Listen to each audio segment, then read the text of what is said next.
Hello everyone and welcome back to my channel. This is the second time I've attempted to do this video. The first time the light just wasn't hitting the subject how I wanted it to.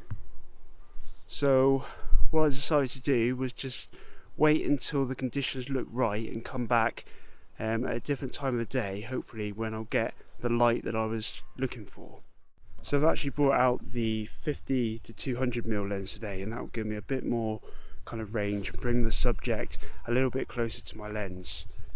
It's only really been in the last few months that I've really dug down into the profiles. It's got basically a color creator kind of mode, which allows you to set in 3 color profiles, and also it's got 3 monochrome profiles, which is more that I'm interested in really as I move more towards monochrome in my photography. But the color profiles have been really fun to experiment with, and I'm getting close to at least one that I would probably use all of the time, as well as kind of the normal JPEG and RAW that the camera kind of captures. Another thing I'm looking at today as well is the camera, as with most cameras these days, come with a load of art effects, art filters. What you can do with this camera, which is absolutely brilliant, is basically select all the art filters, all the color profiles, all the monochrome profiles, and when you press that shutter, it will basically capture the one raw image and then about 44 separate other images which have applied either the art effect or the monochrome or the color profile. So what I was going to do this morning was take a couple shots. I'll run through, I'll put some B-roll on of actually how the camera then applies all those effects, and then we'll go back into the office or my home office, and I can run you through those profiles in a little bit more detail. Right, I think the scene is as good as I can get it. So what I'm going to do now is the camera is set at IBIS is off, 2-second delay, it's in bracket mode, so it's going to bracket the scene nicely. I'll set the ISO nice and low to 200, which gives me a shutter speed of 1/320th of a second at f9. The histogram's in the middle. I'm getting a nice bit of sun on the subject, and there's still a little bit of mist around, so I think this is as good as it's going to get for this kind of demonstration today. So I'll move into the light, and then hopefully you should see something on the back of the camera.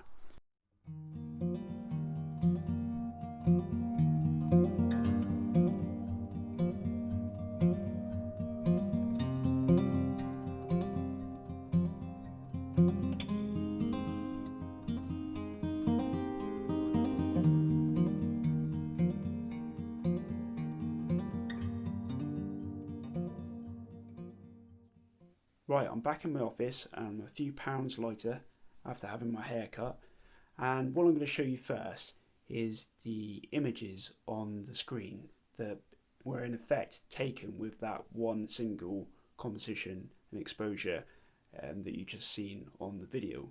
So as you all probably know, composition is pretty much key in photography, but once you've captured a great composition like I've done here, probably one of my best images I've taken actually this year, what do you then do with it? You know, sometimes you've got a clear idea in your head as to how the image is going to look like when you get it back at home and do your post-production, post-processing on that image. But sometimes you don't really have an idea what you want the final image to look like, and that's certainly the case for me in this image.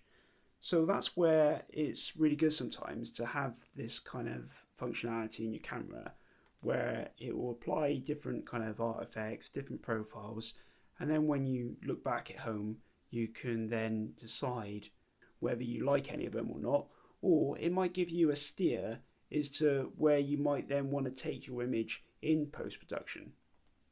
So one thing to know is if you forget in the field to use the bracketed mode, if you're an Olympus user, certainly you can use Olympus's software called Olympus Workspace, and you can actually apply any kind of artifact or color profile or monochrome profile to the raw file after you've taken it. So that's a great feature for Olympus that I really like. It's just a shame that the software, the Olympus Workspace software, I find to be a bit of a dog in terms of how it runs. It's just compared to the other brands like Photolab or Lightroom, which I use, I just don't find Workspace that fun to use. But in certain situations like applying art filters or different monochrome or color profiles, that is the software to use. Another thing to know as well is these profiles, it's obviously that certain ones are going to work better for different kinds of scenes. So in addition to doing the bracketing mode on this picture that you saw me doing at the castle, I've also over the last few months been using the bracketed mode for other pictures. So I've got a selection of photos which are now put on the screen, which has helped me to identify which art filters and which kind of color profiles and monochrome profiles I'm actually going to stick with and use in the future. So the ones that I have used in the past and will continue to use is the standard effect, which is not so much an art filter effect, it's more of a picture mode effect. So obviously the camera will do a portrait, picture mode, a natural, muted, etc. So obviously the standard picture, which is pretty much what the image would look like straight out of the camera, is one that I would definitely use again, because sometimes you don't need to apply any kind of post-processing or production. The Olympus camera does a pretty good job at producing the JPEG in the first place. So I'm more than happy with the way that the camera has produced these images. Likewise, the occasional grainy film effect can look quite good for images. Certainly these two now that you're looking at on the screen. Funny enough, this image here was when I went to the castle at the sunset, where it didn't quite work so well for the castle, but it did work well for a passing runner. Pinhole is another one that I quite like. Here's the runner again with the pinhole effect. This is another one of a sign, which looks quite groovy in pinhole. And then moving on to diorama. So this is the camera's attempt at trying to do a kind of a tilt shift kind of movement. It's to make some things appear sometimes smaller or kind of offset to other things in the frame. And although you can't see it so well on this image, I really like this image and the effect that I got from this composition. So diorama in the right circumstances does work quite well. Yeah, so here you can kind of see that it looks, the size proportions just look slightly different. So moving on to keyline, I quite like watercolor. This art effect is quite interesting, and although I don't think I'd use it like in any of my images, I do think it's quite a clever little art effect, and I think it works well again with these pumps, and also this scene of two people walking down an alley, and this scene which someone had used a Yorkshire tea kind of bag on the back of their motorcycle. Right, so moving on to partial colour. It only really works well this if you want to focus on a particular colour in your scene. So looking at the Yorkshire tea bags again, I just wanted to focus on the kind of the main colour, which was orange. So the camera has kind of desaturated all other colours in the process. And then again, this one with a telephone box, which it tends to be what I more use partial colour effects on, to be honest, especially because they're so iconic in this country, and who doesn't like a kind of a red telephone box? So you can see why it didn't work so well on the castle. There wasn't really a predominant colour that would have helped the image stand out, whereas for instance on the telephone box the red instantly stands out. Yeah, so another couple of picture modes that work quite well sometimes is the natural picture mode, which is kind of like an understated palette which the Olympus cameras applies, and then opposingly you've also got the vivid picture mode, which obviously boosts the saturation and probably the vibrancy of the colours, and that can work well in some scenes such as this. So let's look at the monochrome profiles.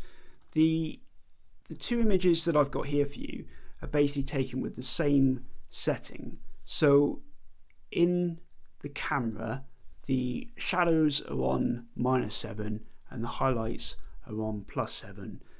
There's a red colour filter applied and it's at its strongest, so +3, and then grain is high.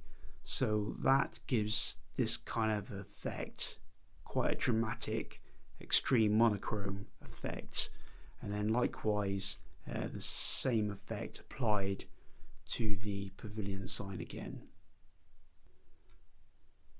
This is that profile on the castle picture, and to be honest, it's pretty close to how I want to take the picture.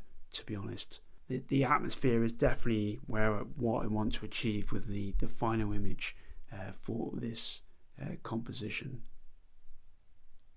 because it really helps emphasize the mist and the kind of the mood at the time that this was taken. Right, so I didn't actually like any of the monochrome profile 2, which is the camera's what the camera's famous for really, which is its simulated Tri-X film.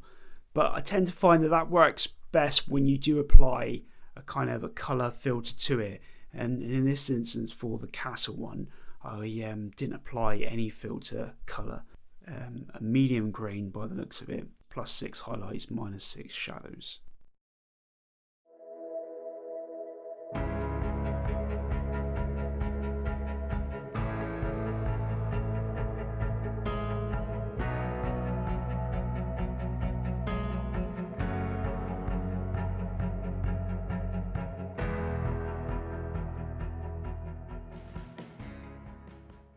So this image that you're seeing now is another monochrome profile that I've been using recently, which is a +5 highlights, -5 shadows, and then it's got a shading effect, like it just brings the focus into kind of the more central part of the image and gives it a bit of a focus, I guess, on the subjects. Again, the runner, a different outlook this time. The Yorkshire tea bag on the back of the motorcycle again in a different kind of style, and then the runner and the old car in front of a hotel. So that's the monochrome profiles. Right, so the color profiles, yeah, so I can't take credit for this simulation. I got it from a website called My Olympus OMD, and they've basically created a number of different profiles which you can apply to the camera in its color profile settings. So this one is in the first slot, color profile 1, and like I said, it simulates Portrait 160 VC, vivid color.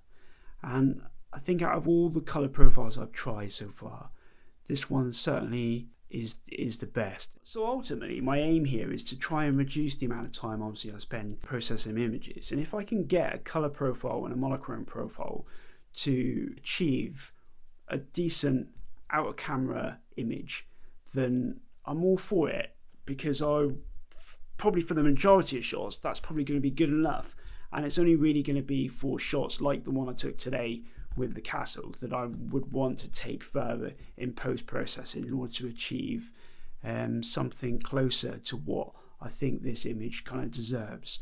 But for 8 or 9 times out of 10, I'd be very happy if I can achieve a great out of camera image using one of these monochrome or color profiles.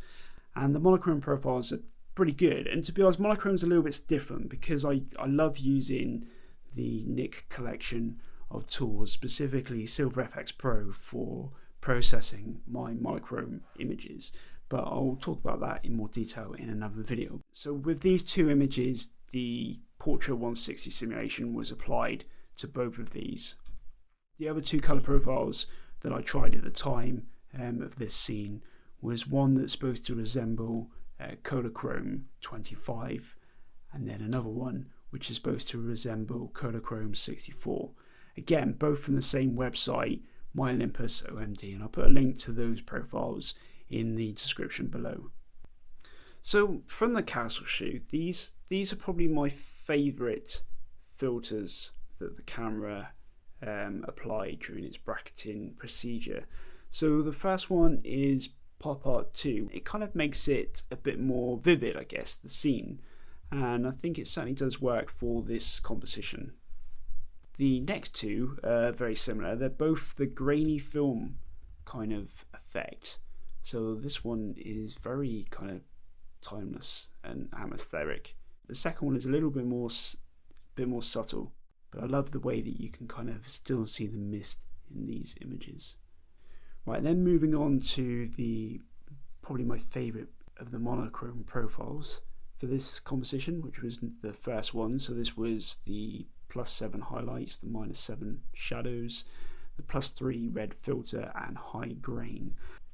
And then moving on to another colour profile. This is the Portrait 160 VC simulation of this composition, and it's very nice. I think this one works a lot better than the pop art. It's a lot more kind of understated.